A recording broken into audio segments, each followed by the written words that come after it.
back, guys, to Mike That with Mayor Lawson. I'm just so honored and privileged to have the great Miss Ann McNeil, the homegrown talent from Riviera Beach, to join me on Mic'd Up. It's just a privilege to speak to someone that's been a mentor and a leader for our community. A lot of people know about the great Miss Ann McNeil, but a lot of people don't know exactly the things that you do. Can you let us know a little bit about what you do through MCO, through your construction, through your nonprofit, and just tell us about Ann McNeil? Oh my goodness. First of all, born and raised in the great city of Riviera Beach. Graduate from Suncoast, prior to that Kennedy. Yeah. And I think that it's appropriate to start there because it is very important, I think, nationally for us to acknowledge where we got our start. People see you and people see me where I am today. Yeah. But what they don't see are the sheroes like Mrs. Herring and others like Malachi Knowles, yes, from the community, yes, from the community whose shoulders we stand on. And so I just have to start there when I talk about what I'm doing as the first Black female contractor in the state of Florida, operating at the level that we do, focusing on billion-dollar programs, not million-dollar projects, but always focusing on community first and how we add value on the projects that we create for small and emerging businesses in our community. You talked about building communities, but that's what I want to touch on. You do more than just building buildings. Your development approach, your approach to community, and your business development. You're known for building these amazing structures, and I'm going to showcase my fire stations that Miss Ann McNeil built in my community that everybody's seen. But tell us a little bit more about your engagement. What does building look like? What does it truly do to impact communities, and how is your approach take with that? Well, I start with myself and where I started. I attended North Tech, worked at Pratt & Whitney Aircraft, and I say that because oftentimes we don't think about the fact that we're taught how to make money, but we're not taught how to make money in the construction industry.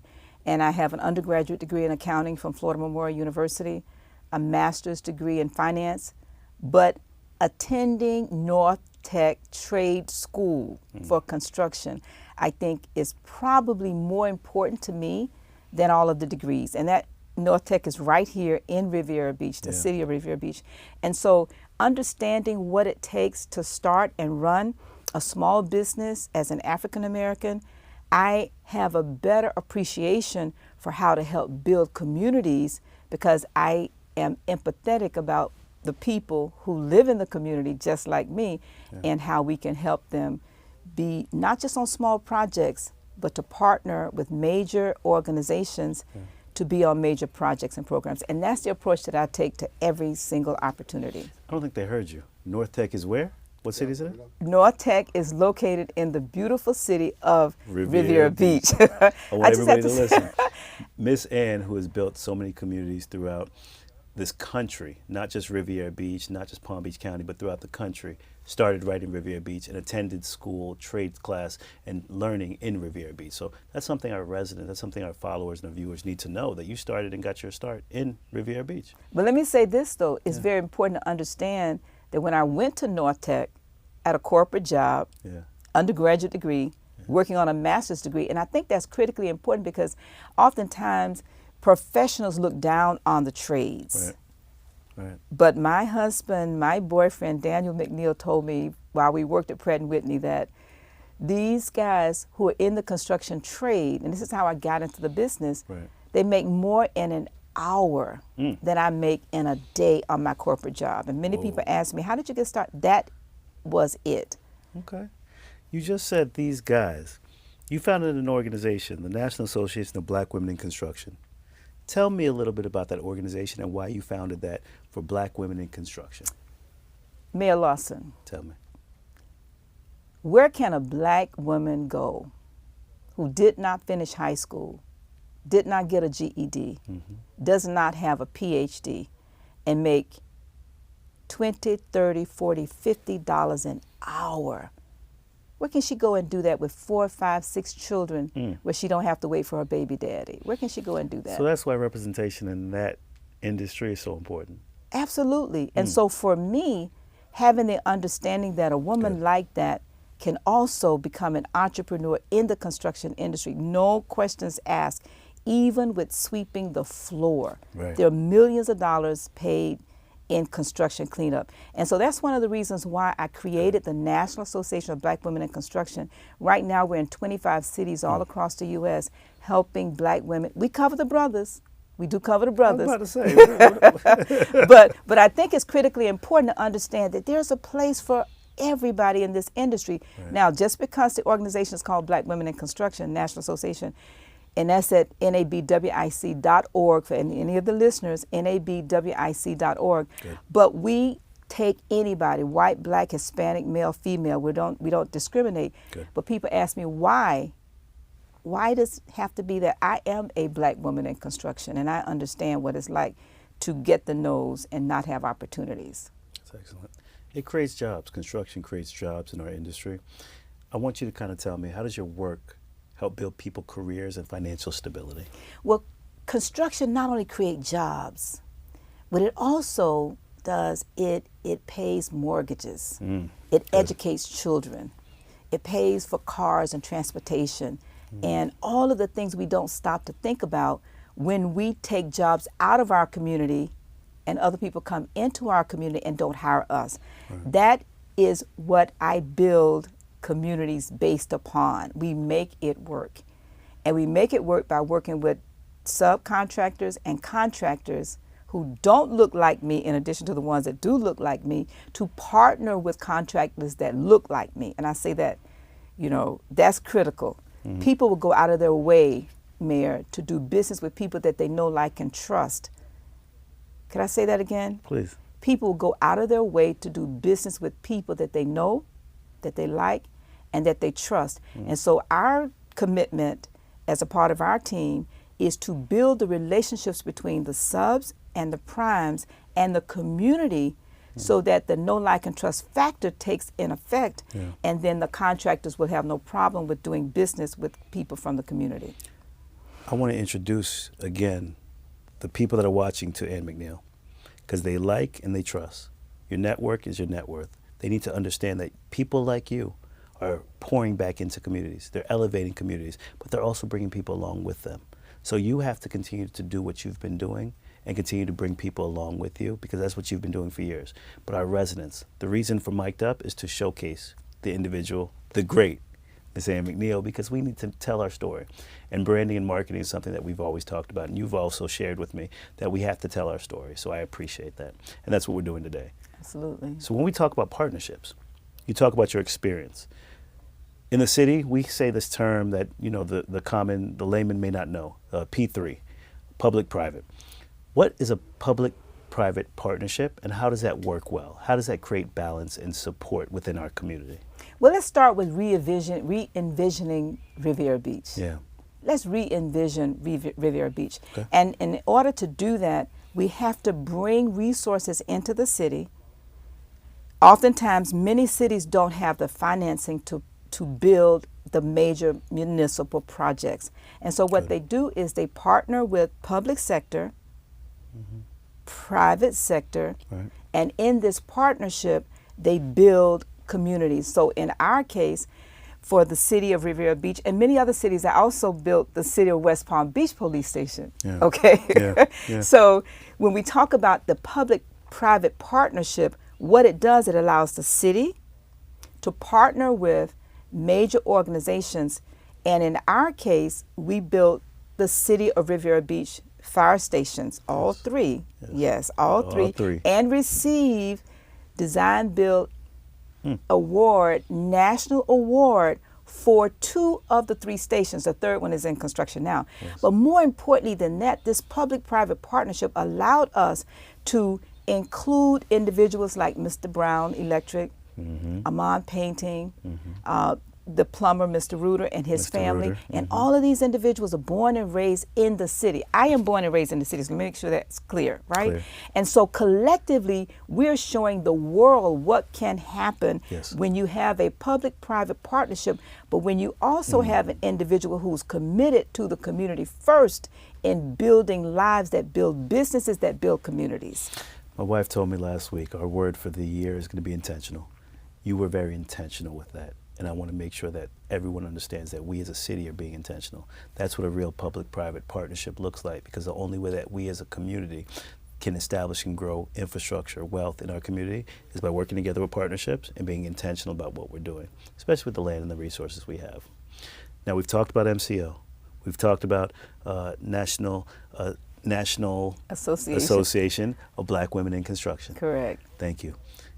You're so goal-oriented and you're so focused, but how do you actually look at that work-life balance? What advice would you give to some of the leaders and entrepreneurs that are trying to focus on that work-life balance without burning out? Because you do so much. You've touched on, just in this interview, 3 different things that you do, not to mention the multiple businesses that you have.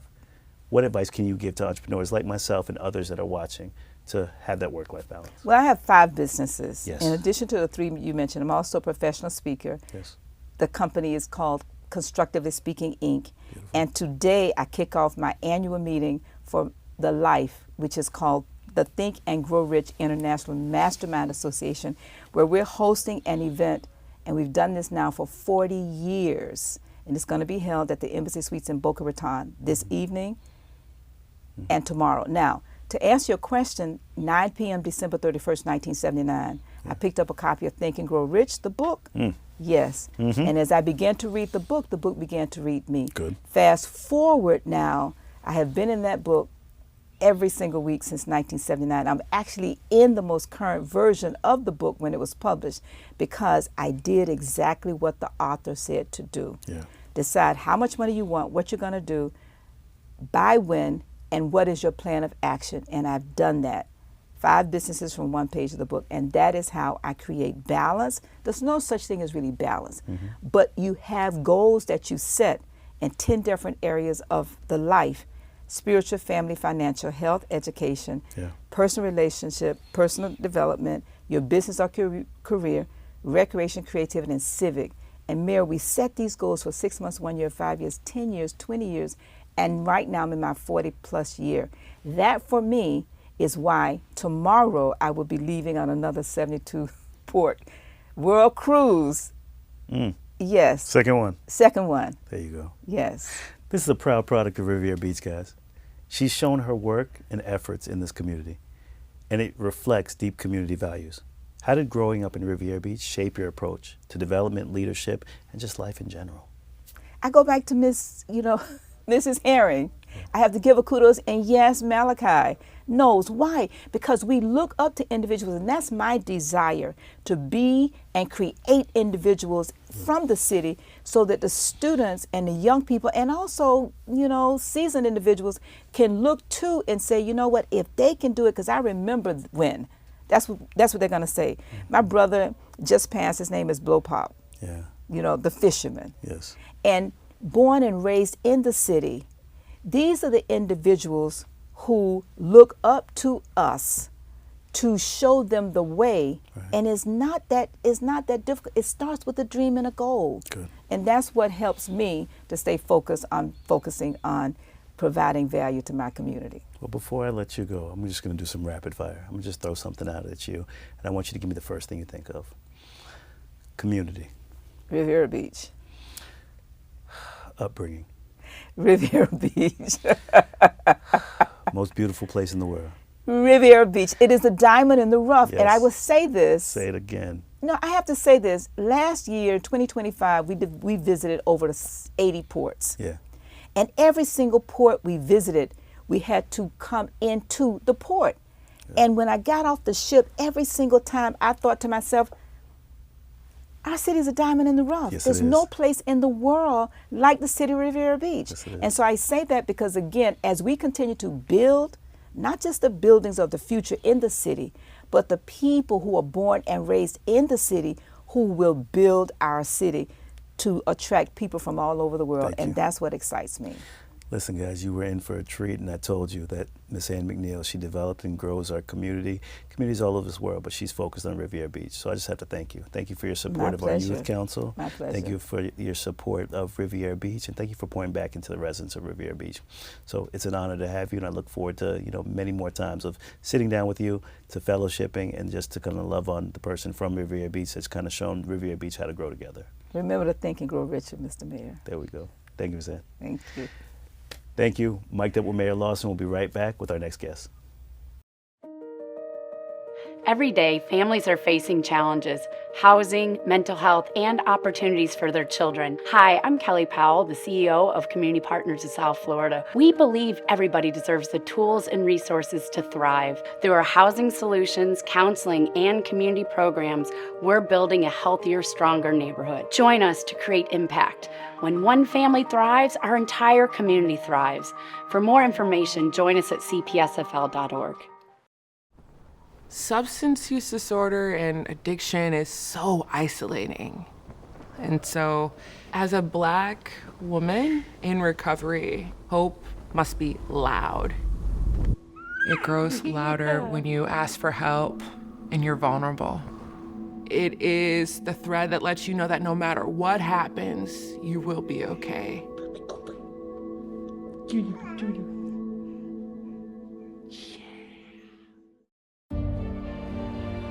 Have you ever helped a fellow veteran? Of course. Yes. Have you ever asked for help yourself?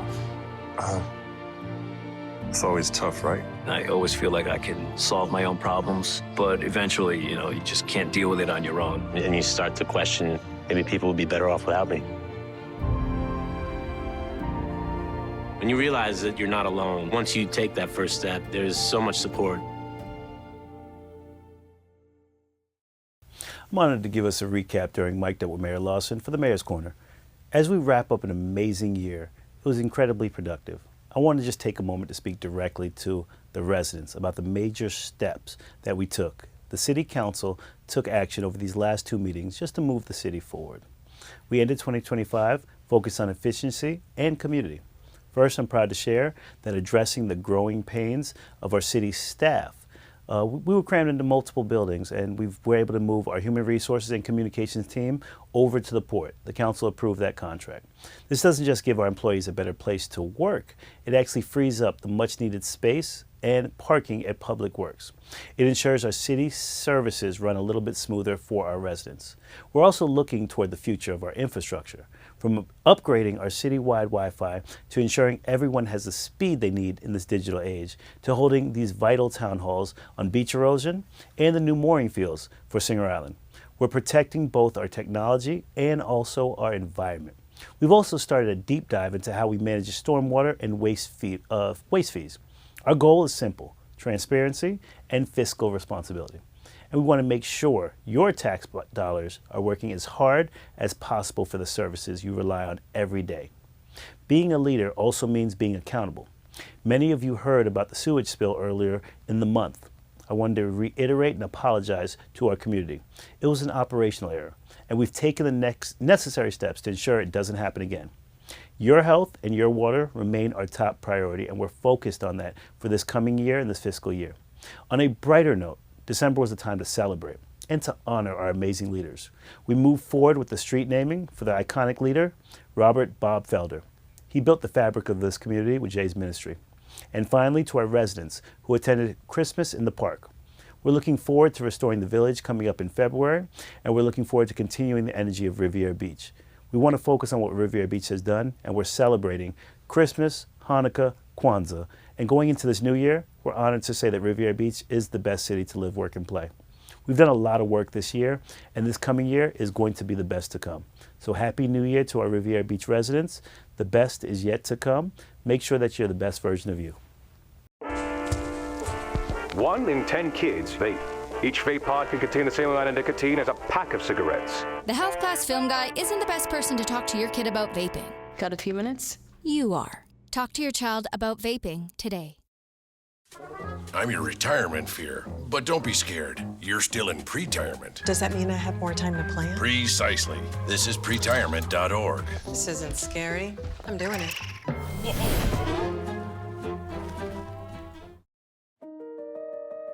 Every day, families are facing challenges: housing, mental health, and opportunities for their children. Hi, I'm Kelly Powell, the CEO of Community Partners of South Florida. We believe everybody deserves the tools and resources to thrive. Through our housing solutions, counseling, and community programs, we're building a healthier, stronger neighborhood. Join us to create impact.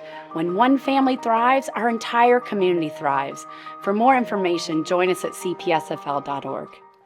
So welcome back, guys. I'm honored to have one of my amazing staff from the city of Riviera Beach, Director Clarence Sirmons. He's the Director of Development Services, and he serves the city of Riviera Beach. He's been doing a phenomenal job. But I want you to tell us a little bit about your role. Clarence, what do you do in development services for the city of Riviera Beach? People don't really know what are the different departments, so we try to showcase them. Tell us about your role. Okay. Development services, this is the best department in the city. Okay. I'll tell anybody that'll listen. And I get the honor of leading the department that's in charge of land development for the city. Yes. So there's 4 divisions. We have planning and zoning, permits and inspections, a business tax receipt and permit operations, and then code enforcement. So it essentially runs the gamut from a vacant property being developed, what the plans are and zoning are for it, the construction process, the business tax receipt for anything operating within it, and then the maintenance of the property over time as well. So we're full service land development. So when you drive through the city, everything you see is a result of the work of the incredible staff that the city has in development services. So you talked about planning and zoning, building, code. How do these areas actually work together? Because they seem like they're just different departments. How do they work together to support growth in our community? I'm glad to have all of those divisions under one roof. It is done differently in some places, but there's a certain synergy when they all are next to each other and working under the same leadership. So planning and zoning, they take a step back from everything and say, what is the vision? What is the long-term development pattern that we want to see in our city? And they through work with the elected officials, develop the zoning and master plans for the city for development. And so when an individual property owner comes in and says, I'm interested in this or that, we look to see if it melds with what the city has said it wants to see there. So it's a careful balance of the vision of the city and the individual property owner and the things they want to see, and melding that relationship is really kind of the art of the planning and zoning aspect. And so they come in, planning and zoning, they approve things such as use applications, site plans, zone change requests, platting and subdivision. All of those things happen at the zoning level, and you get your development order. You take that to the next division, permits and inspections. Say, this is what I want to build, here are my blueprints. They review it to make sure it's consistent with the land development code. In that process, there's a lot of people involved. You have the building code reviewers, you have the city engineer, the utility departments, parks, fire, all of those departments look at it and make sure the plan meets all of the city regulations and that original zoning and master plan or comprehensive plan for the city. So it goes through the construction, the inspections are done by our city staff. They make sure that what is being built is correct to the Florida building code, that it's going to be safe, that when the first wind blows that it doesn't fall down and destroy someone else's property. So all of that is part of the safety and security of the building. And then after it has a certificate of occupancy, is up and operating, we have code compliance that patrols the city that makes sure that that original site plan that was approved by planning and zoning that had this beautiful landscaping and benches and fountains and all of the accoutrements, that they're still in place and being maintained well. So when they're not maintained well, it brings the neighborhood down, and we don't want to see that either. So all of those departments are in your purview. That's amazing. With the continued development in the city of Riviera Beach, how do we ensure the projects meet safety, environmental, and quality standards? Because these departments fall underneath your watch, but then how do we make sure that they actually keep those standards?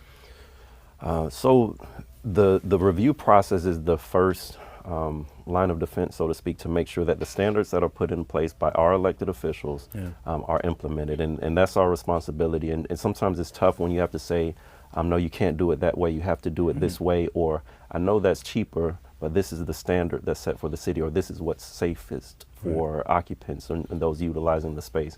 So during the review process, we're checking these things. We're checking your product specifications of what you want to build the spaces out of, and make sure those standards are in place. And then on the maintenance side, again, it's code compliance. They respond to what they see, and they also respond to complaints if something does not look like it's safe or is causing issues or nuisances.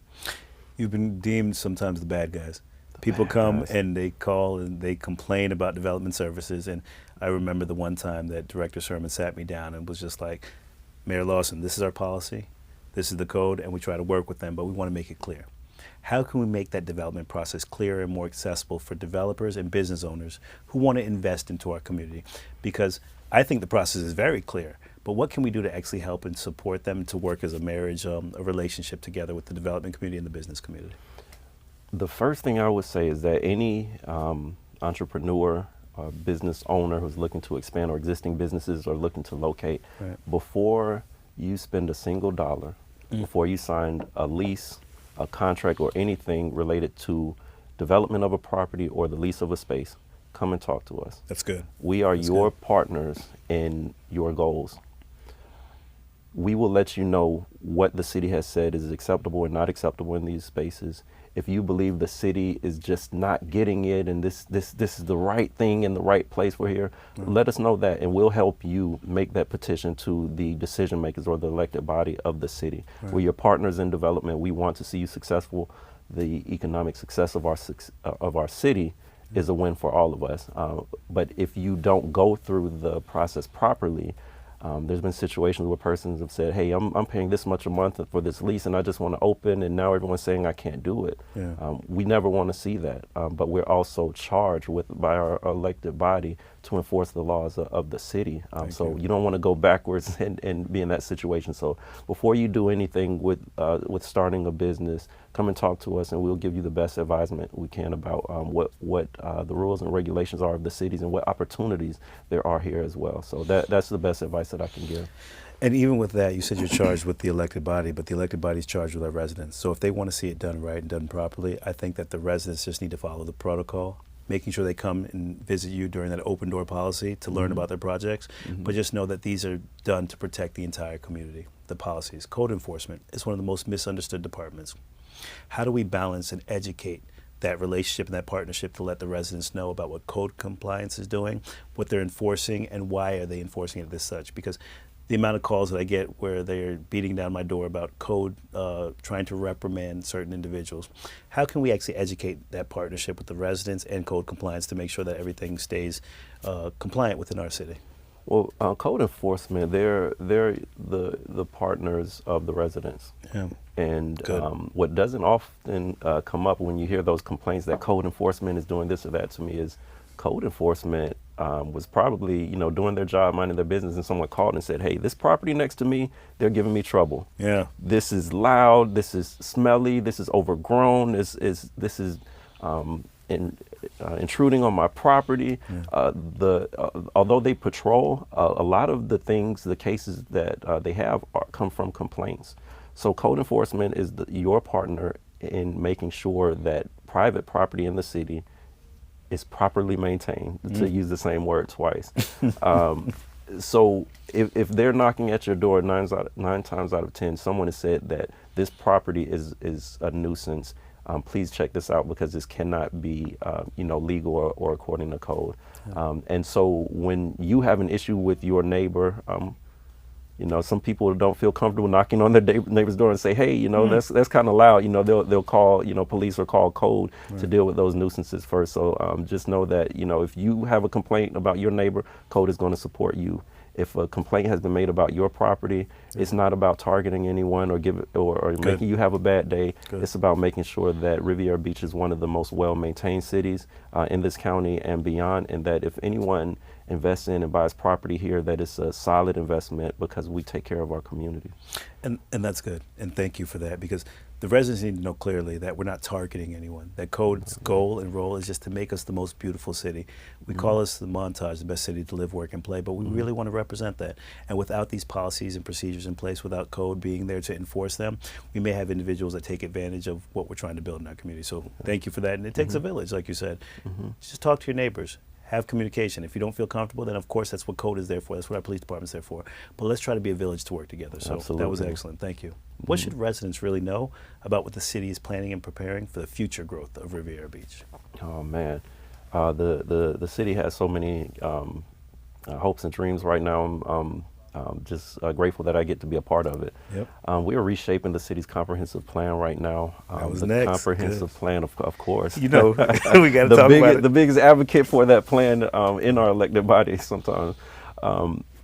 The comprehensive plan is the guiding document that the state requires every city to have in the state, that outlines what your plans are for all of your city resources. So although land development is a big part of it, this is your parks and recreation spaces, your intergovernmental relationships, infrastructure, all of that comes into the comprehensive plan. And this is when the city says, for the next 10, 15 years, these are our plans, these are our priorities, objectives, and goals, and this is how we're going to get there. So we're in the midst of redoing that entire document right now, and we've had a long and extensive public information campaign related to it to make sure that the final document, when we send it to the states and when it's ratified into city law, that is reflective of our community, where we are today and where we want to be. So we have had numerous public meetings. We've had the draft document online for quite some time now, so anyone can go onto Riviera2040.com and look at that document and see what you like and don't like, and also online provide your comments and feedback. And so we've taken all of that into account. We're packaging it, and it's just about ready for its first public hearing that will be coming at the beginning part of this year, so we can move that and ratify it as the next vision for Riviera Beach. And it's a beautiful process, something that's exciting to be a part of, but it is work though, but we're happy to work for the people. So you talked about and mentioned the comprehensive plan. That was actually our next question. And I'm glad that you were able to jump on that, because that's something that we've advocated for. But in layman's terms, why is the comprehensive plan important? Why? If you don't have a plan for how you want to go about utilizing your resources, there's a high chance that you will misuse and potentially not be as efficient or realize your full potential. Nice. And I work here for the Riviera Beach because I believe in helping a community such as this reach its full potential, and to be a part of that journey is great. But if you don't have a plan for what you want to get done, where you want to be, and how to get there, the chances of not being successful are much higher. So that's why the comprehensive plan is so important and so pivotal, to make sure we lay that out, and then most importantly follow it as we go along. Yeah, without a plan, you plan to fail. So I love that. I love the way that's said. You definitely touched on a lot of the things that talked about the city. Let's talk about you now. Clarence as the man, as the leader of this community. Your husband, your father. I believe that you went to a school somewhere in North Florida. You want to tell us a little bit about that? Tallahassee. Tallahassee. Oh, Tallahassee. I've been there. It's a nice area. The capital. At the capital. So tell us a little bit. The highest of 7 hills in Tallahassee. So I'm gonna harp and touch on that, because I'm a little jealous and envious about the great historic Black College of the highest hill, FAMU. I used to travel there all the time when I was going to my school, University of Central Florida. But tell us about your experience from FAM and why you actually went into this direction. I know you graduated from FAMU, but what made you go into development services? Did it have anything to do with your education with school? Did you learn about this in school? Yes, it was a journey. So growing up, I was the Legos Lincoln Logs kid, and I got a lot of joy out of just visualizing something and then making it come to reality in 3D. That's awesome. So you could not tell me that I was not going to be an architect when I was growing up, and this is all the way through middle school and high school. When I went to Florida A&M, I studied architecture, and I got my bachelor's in architecture, but I graduated in 2010, and that was not a good time for the building industry. The housing bubble had burst. Many architecture firms had gone under, and I almost had no choice other than to go straight to grad school. For grad school, I studied urban planning. I went to Virginia Tech, studied urban planning, met my wife there in Virginia as well. And the transition from architecture to urban planning was not hard at all. A lot of architects kind of go in that direction because it's to describe urban planning is as opposed to designing an individual building and what it looks like and how people move around in it and the embellishments of it. What about doing that on the scale of a city? And that really interests me, and that led me into the direction of urban planning. So I got my master's at Virginia Tech, and I started my my career in planning in the Houston, Texas area. So Florida native, born in Fort Pierce, finished high school in Boynton Beach, Tallahassee, Virginia, then Houston. And that's where I started working. I worked for the city of Houston. I worked for the University of St. Thomas for a time, and then a suburb outside of Houston, Pearland, Texas, where I really was prepared got a lot of my experience that I needed for this role. And so when my wife and I were expecting, we wanted to be closer to family, and so moved back to South Florida, and I started here at the Riviera Beach 2 weeks after my twin boys were born. Yes, they were. So they were born in Texas, but they've been here since they were 3 months old, and living in Riviera Beach and working for and having the opportunity to influence the city where my family lives and relies on the services and the quality of life provided by the government here is it's an honor, but it's also a charge as well. I want my family to be successful as residents of Riviera Beach, just like anyone else. So it's two-sided having this role and living in the city. We had to touch on the man of Clarence Sirmons because our community needs to know who's working or who's working for them. And me as a mayor, you as the director, we are just working for the residents, but we're also raising our families here. So it's so important that they can realize that we're connected to the community. So it's just been an honor to be able to speak with you, to talk to you about, on Mic'd Up with Mayor Lawson, but also to talk about Riviera Beach, because you've talked about your family, you've talked about the proper way of development services, and how do we grow together as a team. So we're trying to continue to build and grow this village that we have as a community, and without development services, it wouldn't be possible. So thank you to the FAMU graduate, Clarence Sirmons, the brother of Alpha Phi Alpha. I'll give you a shout out. You brought it up, not me, but thank you. But at the same time, it's just been an honor to speak to you and to be able to talk about the greatness of Riviera Beach. Absolutely. Thank you. It's been an amazing show, and we want to continue to showcase Riviera Beach. This is Mic'd Up with Mayor Lawson. We look forward to seeing you guys again. Got a message that needs to be heard? Mayor Lawson wants to give your mission a voice. Submit your PSA to be featured on the mayor's new show, Mic'd Up with Mayor Lawson. It's your opportunity to reach thousands. Visit the mayor's page on rivierabch.com to learn more and submit your script today.